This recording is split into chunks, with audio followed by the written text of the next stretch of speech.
जय हिंद विद्यार्थी मित्रांनो, बघू शकता आजच्या न्यूजपेपरमध्ये आलेली बातमी. रविवार दिनांक 18 मे 2025 रोजीची अपडेट आहे. बघू शकता आणि अपडेट काय बघूया. पोलीस भरती जाहिरातपूर्वीच SRPF जवानांना बदली प्रस्ताव मागितल्याने गोंधळ. आंतरजिल्हा बदली, रिक्त जागा माहिती अभावी संभ्रम.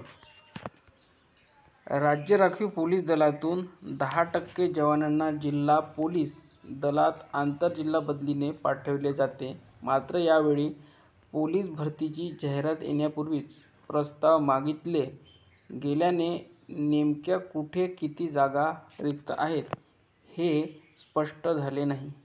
त्यामुळे जवानांना पसंतीच्या जिल्ह्यात क्रमांकाबाबत गोंधळ उडताना दिसतो आहे. राज्य राखीव पोलीस दलात 12 वर्ष सेवाकाळ झालेल्या जवानांना जिल्हा पोलीस दल व पोलीस आयुक्तालयात आंतरजिल्हा बदली दिली जाते. त्यासाठी इच्छुकांचे अर्ज मागितले जातात. आयुक्तालय व जिल्हा पोलीस दलात पोलीस शिपायाच्या रिक्त जागांसाठी अर्थात पोलीस भरतीची जाहिरात काढली जाते. त्याच्या 10% जागा या SRPF जवानांसाठी रिक्त आहेत हे कळते. त्यानुसार जिल्ह्यांचा पसंतीक्रम बदलीसाठी दिला जातो. परंतु यावर्षी पोलीस भरतीची जाहिरात येण्यापूर्वीच हे प्रस्ताव मागितले गेले आहेत.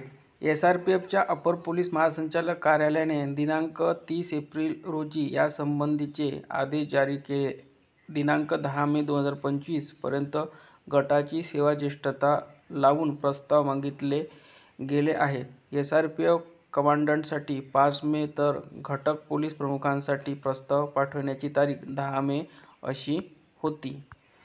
पसंतीच्या जिल्ह्याऐवजी दूरवर फेकले जाण्याची भीती, रिक्त जागाच माहीत नसल्याने SRPF जवानांचा पसंतीक्रम ठरवताना गोंधळ झाला. यावेळी पहिल्यांदाच पोलीस भरतीची जाहिरात देण्यापूर्वी SRPFला आंतरजिल्हा बदलीचे प्रस्ताव मागण्याचा प्रकार घडल्याचे जवानांमधून सांगितले जाते. संबंधित लिपिक वर्गीय यंत्रणा रिक्त जागांबाबत जवानांना ठोस माहिती देत नाही, उडवाउडवीची अर्धवट चुकीची माहिती देत असल्याचे सांगितले जाते.